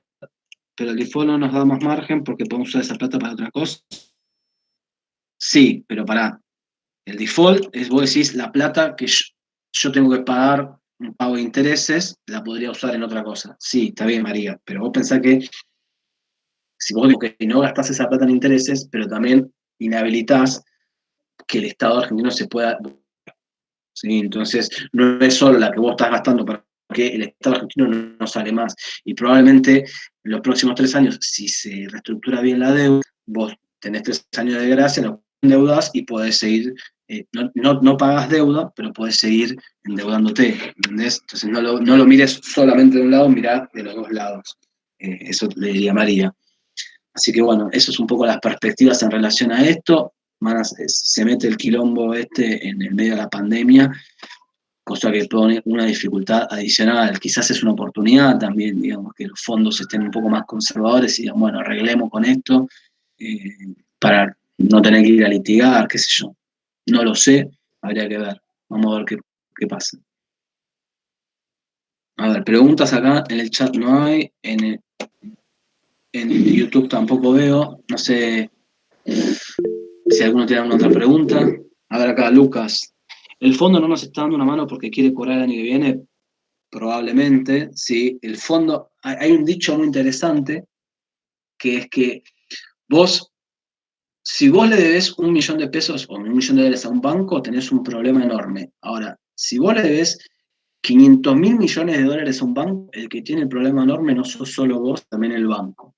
Pues probablemente el Fondo Monetario en este sentido sea socio de Argentina. Los destinos están pagados. Hoy Argentina es el 60% de la cartera de préstamo del fondo, digamos. Entonces, digamos, como dirían esto, si se muere, los muertos no pagan. No solo no pagan la deuda privada, sino que la deuda a los organismos financieros tampoco, con lo cual sí coincido que el fondo probablemente, no solo por una cuestión de media con la cagón que se mandó apoyando a Macri y a la especulación financiera y a los fondos capitales, sino porque el fondo quiere cobrar la plata.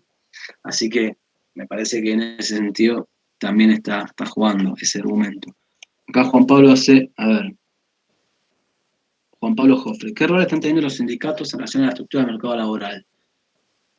Bueno, ahí algunos sindicatos lo que están diciendo es, bueno, digamos, ¿cómo podemos ayudar, digamos? Nos quedamos en casa, ok. ¿Es sustentable quedarme en casa 6 meses? Digamos, ¿la empresa me va a seguir pagando el sueldo? Probablemente no. Están diciendo muchos cómo podemos hacer. Bueno, bajemos un poco los salarios para ayudar a que las empresas sobrevivan. Y en ese sentido, lo que digo, esta semana muy probablemente veamos un montón de sindicatos firmando acuerdos voluntarios para suspender personal o bajar, porque se suspender personal y dar una asignación retributiva. El problema que va a hacer eso es que vas a desfinanciar los organismos de la seguridad social contributivos, que es básicamente el PAMI, el ANSES, con lo cual también vamos a ver una fuerte caída de los ingresos de esos organismos. Así que bueno, eso es lo que va a pasar en adelante. Suspensiones y acuerdos voluntarios de bajar salario, me parece que eso es lo que van a hacer los sindicatos. ¿Sabés si va a haber una especie de IFE con los tributistas C y D? Sí, es lo que escuché, que lo dijo el otro día Alberto, que bueno, digamos, a veces es muy difícil poner el corte, ¿no? Cuando uno corta en un lugar, el que estaba al lado en el límite también, digamos, gente que la necesita, y claramente estaban pensando, y por lo que estuve charlando con algunos gente funcionarios, están pensando alternativas para monotributistas C y D. ¿Qué más? Bueno, parece que no hay más preguntas. A ver si preguntan algo. Sí, soy hincha de Racing, no sé si se dieron cuenta del momento. Bueno, mi hijo también es hola, hincha de ¿puedo hacer Racing. una preguntita? O sea, Claro. algo lo está escribiendo, pero se me está yendo. No me alcanza el espacio. No es la siguiente. Dale, Greta. Sí. Suponiendo que con esto de la pandemia, los gremios y los empresarios van a acordar una rebaja de salarios, ¿habrá algún margen límite hasta dónde hacerlo? Teniendo en cuenta que tanto para el empresariado como para la teoría mainstream, el salario es un costo.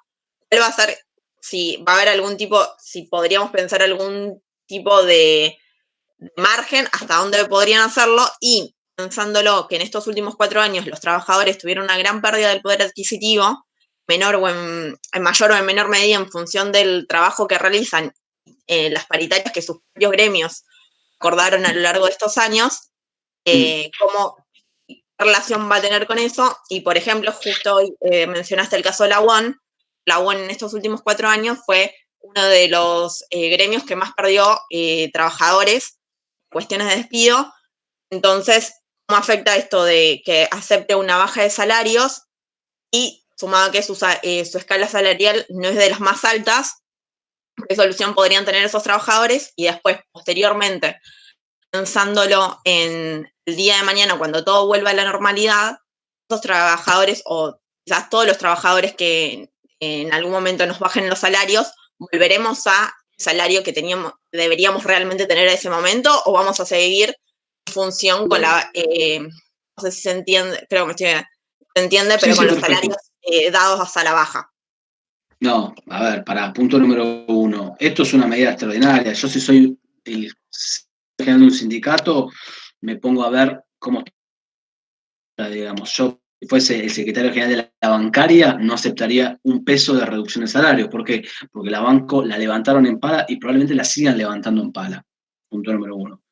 Punto número 2, si soy el secretario general de algún sindicato que veo que el sector empresarial está yendo a la quiebra, obviamente aceptaría una reducción salarial en tanto en cuanto dure la pandemia, la cuarentena y el empresario no venda. Obviamente en la medida que venda, en la medida que se recupere el día, me siento el día siguiente con todos los delegados sindicales, todo, te paro la fábrica si no me reponés el salario que perdí, o sea, que si querés cedí a lo largo de la crisis. Y claramente esta solución lamentablemente profundiza la heterogeneidad salarial. ¿Por qué? Porque, insisto, los sectores que mejor están, digamos, si ustedes ven los bancarios, son los que más altos salarios tienen, sean los que menos tengan que ceder, a comparación, si querés, del sector textil e indumentaria, que tiene salario bajo, o la UOM, que fue los que perdieron empleo, más perdieron salarios. Es como una solución, digamos, es una mala solución, pero es una solución al fin, ¿entendés? Digamos, para mí, a nadie le bajan el salario, que se lo suban, digamos, estamos hablando de eso, digamos. Digamos, si yo no gasto, digamos, efectivamente, yo antes iba todos los días al centro a laburar, comía ahí, y me iba, bueno, gasto. ¿Cuánto es? Bueno, alrededor del 20-30%, no sé, se negociará, habrá que ver. ¿Cuánto es lo que el trabajador puede ceder para que la empresa no quiebre? Me parece que en ese sentido va a tener que haber una alianza entre el sector trabajador y el capital para ver cómo entre los dos se pueden sobrellevar esto, digamos. Muy difícil, pero no lo veo. Obviamente, insisto, esto tiene sus limitaciones. En los sectores que tienen menores salarios, digamos, ¿cuánto le puede recortar? ¿Lo vas a dejar por abajo de la indigencia? No, eso. Estoy hablando de los que puedan y los que tengan margen van a tener que hacer alguna sesión, que es lo que va a pasar la próxima semana, como forma de apoyar esto. Pero claramente esto es un pedacito así, y los que más tienen que poner son los que más la levantaron en pala antes, la van a levantar en pala, digamos, y de ahí la importancia del rol del Estado y a lo que volvía de grabar los ingresos y grabar los patrimonios. ¿Sí? Es parte de todo un paquete excepcional para abordar esta crisis, Greta. Bueno, sí, muchísimas gracias, Gustavo, muy claro. No, por favor. A ver acá en el chat un par de... A ver, María Monza, hay muchos en estos días que si los empresarios socializan las ganancias con los trabajadores cuando les va bien, no deberían socializar las pérdidas cuando les va mal. ¿Qué pensás de eso?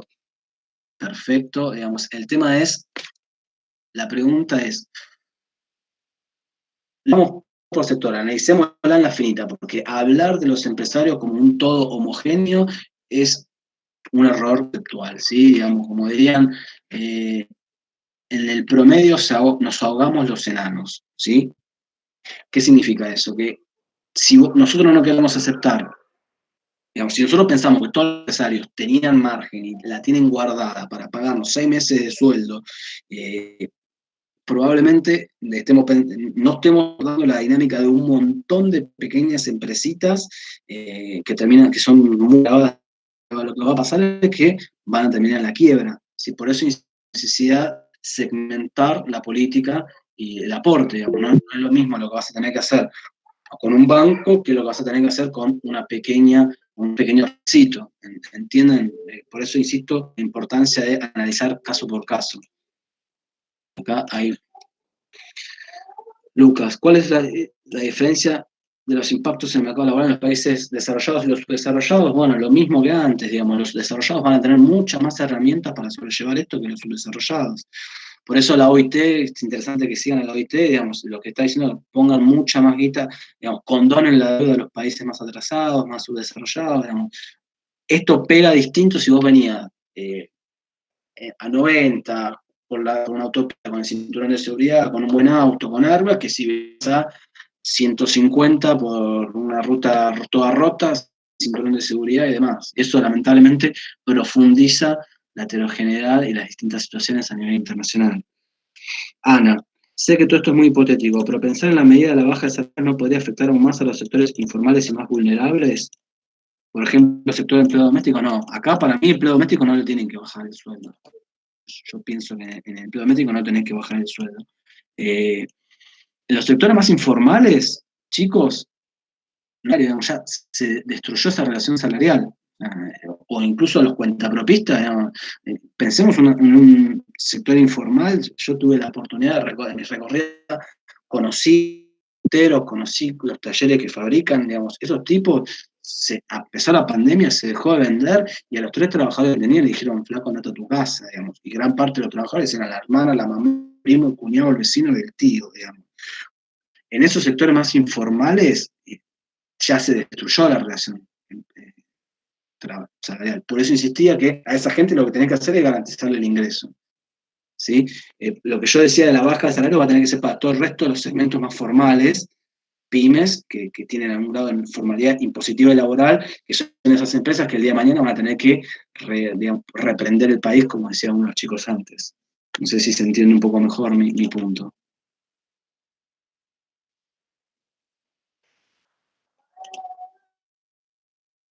Más preguntas, insultos, comentarios.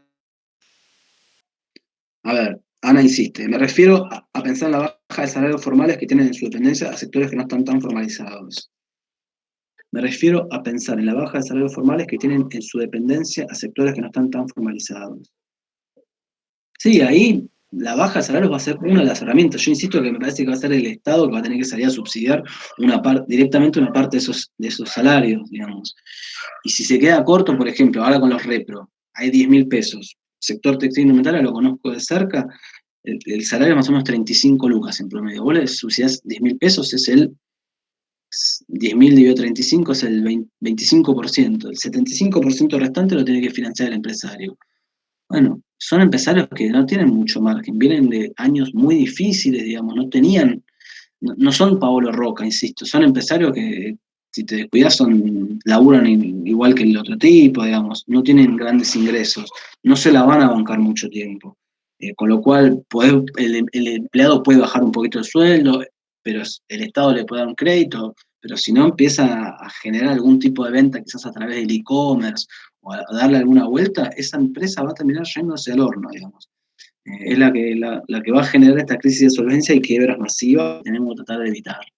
Por eso digo, empezar a afinar el lápiz del Estado y decir, bueno, ¿cuánto podemos pagarle a esto?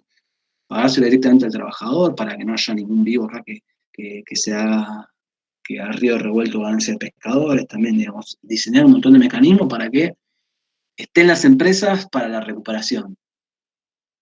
No sé si te respondí, Ana.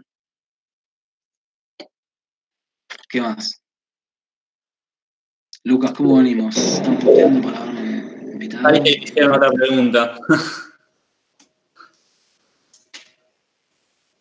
Nicolás pone un buen punto. Ojo, Nicolás con mucha viveza me dice, flaco, estamos en una economía inflacionaria, digamos. Ya con que me des 0% de aumento, ya me lo estás bajando el poder adquisitivo real. Muy bien, Nicolás. No lo sé. Depende del sector. Y si no, empecemos a nacionalizar empresas, digamos. Si no les gusta mi alternativa, empecemos a nacionalizar y chao. Estoy bienvenido, digamos, que salgamos con el Estado siendo dueño de todos los sectores productivos, digamos.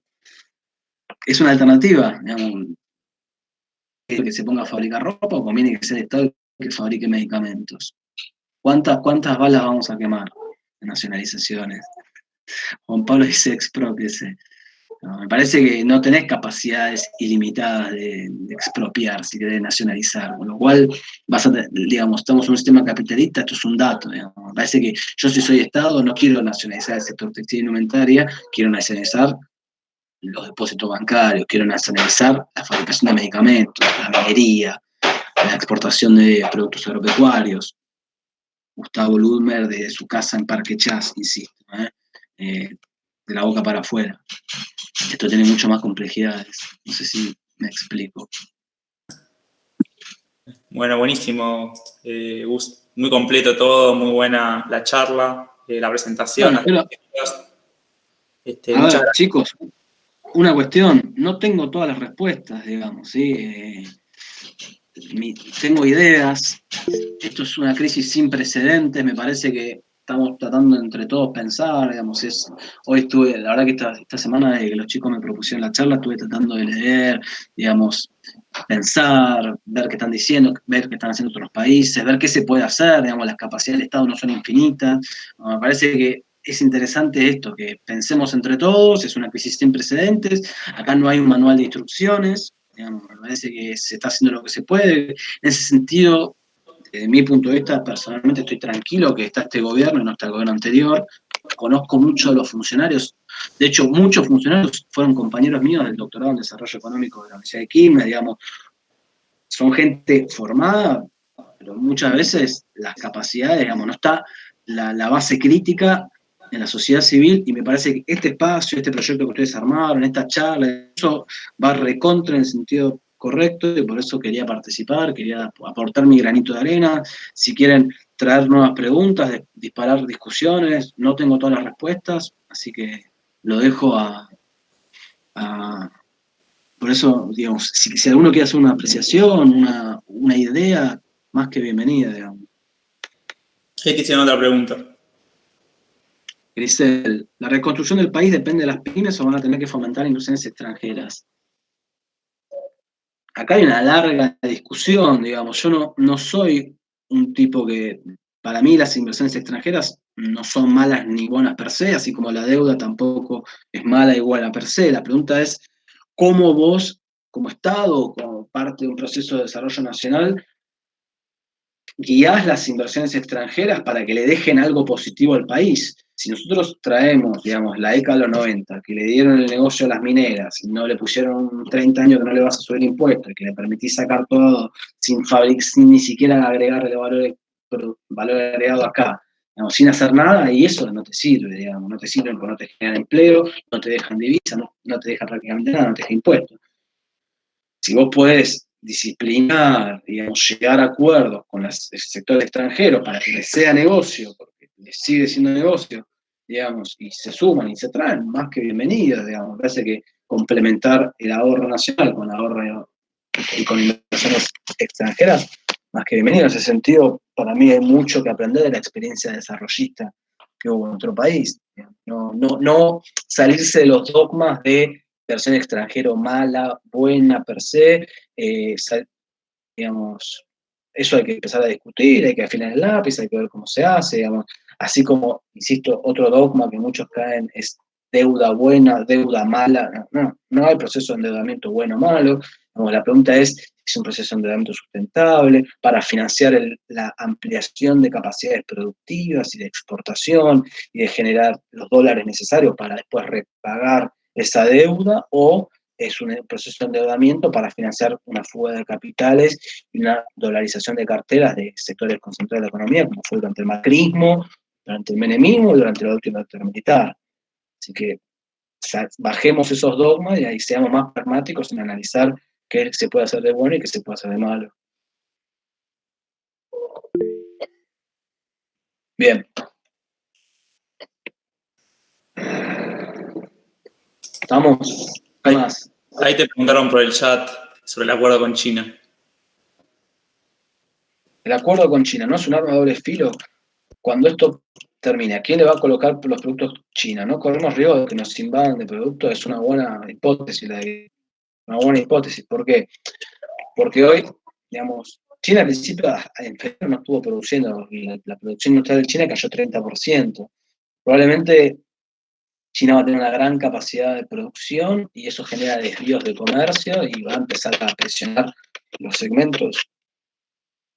Es per se bueno, per se malo, y bueno, depende, digamos.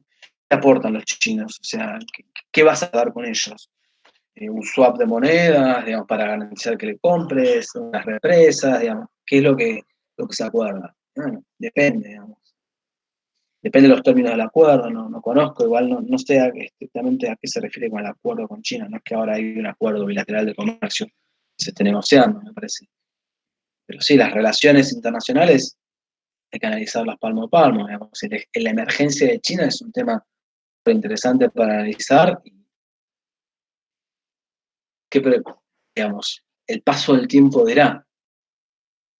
Si le vamos a vender a los chinos los porotos de soja para que ellos le hagan el aceite, le den digamos, va a ser una inserción también agroexportadora que no deje nada a nosotros y no nos sirve mucho, digamos. Es el nuevo Roca Runciman del siglo XXI, digamos, bueno, no nos sirve. La pregunta es qué te pueden aportar ellos. Ahí nos estamos yendo kilómetros de distancia de mercado laboral, pero me encantan esos temas. A mí no me gusta especializarme y quedarme en un solo ámbito de la economía. Me parece que está bueno nutrirnos de distintas esferas financieras, productivas, industriales, sectoriales, laborales, seguridad social, economía de los cuidados. Ese es un gran desafío que tenemos nosotros como los economistas, digamos. Si bien especializarnos, pero para poder hablar con conocimiento de causa, tampoco perder la generalidad, digamos, ¿no? Clarísimo, muy claro. No, muchísimas gracias por esta presentación, por tomarte el trabajo de informarte y hacerlo lo mejor que pudiste, y también por contarnos de tu tesis. Está clarísimo que el mercado de trabajo es uno de los principales temas en este momento, de cómo el Estado va a reaccionar ante lo que viene, este shock negativo que es la pandemia. Y en sí, muchísimas gracias. Y bueno, debatiremos entre nosotras para ver qué conclusión podemos sacar de todo esto que nos dijiste. Así que nada, de nuevo, muchísimas gracias y es todo muy bueno. Bueno, chicos, en ese sentido, digamos, yo también les agradezco a ustedes, los felicito, para mí es un placer, digamos, poder discutir con chicos como ustedes que están pensando el desarrollo nacional, estudiantes de económicas, digamos, sepan, digamos, procesen, critíquenme, den vuelta a lo que yo dije, yo no les traigo verdades, les traigo unas ideas, les traigo preguntas, digamos, parece que el ejercicio de ustedes como economistas en formación es desarrollar el espíritu crítico, es algo que yo siempre digo en mis clases de macroeconomía, los que fueron acá alumnos míos lo van a poder dar fe de, parece que viene el laburo de decir, bueno, che, a ver esto que dijo él, qué se puede sacar de positivo, qué no estoy de acuerdo, qué vuelta se le puede dar, qué otra idea. En ese sentido, esto es un diálogo, digamos, es un ejercicio continuamente que no termina acá, porque digamos, si termina acá, listo, nunca más hablamos de estos temas, digamos, fue al pedo. Parece que acá viene que ustedes sigan procesándolo, está bueno lo que me decís, que lo van a seguir pensando, discutiendo entre ustedes, sepan que como yo soy un economista ya recibido, un poco más viejo que ustedes, digamos, cuenten conmigo para las veces que necesiten discutirlo, digamos, sepan que acá estoy, digamos, cuenten conmigo para todo lo que necesiten, insisto. Estamos en cuarentena, muchas otras actividades podemos hacer, así que para lo que pueda venir bien, invitaciones también, cuenten conmigo. Bueno, decirle también a todas las personas que se sumaron que vamos a seguir con estas charlas todos los viernes a las 19 horas. Vamos a ir hablando de distintos temas que claramente emergen ahora, sobre todo en este contexto de pandemia, y pueden seguirnos en nuestras redes para poder ver de qué temas vamos a tratar especialmente, y vamos a tener más oradores. Así que este ciclo de charlas sigue. Bueno, gracias chicos, la verdad que los mensajitos de agradecimiento me reconfortan, bueno, el espacio este me reconforta, así que un placer para mí, están ahí los canales de diálogo y de discusión abiertos, cuenten conmigo y les mando un abrazo grande a todos y gracias por escucharme. Después les mando la presentación. Dale, Carito. Chao chicos. Dale, Gus, abrazo.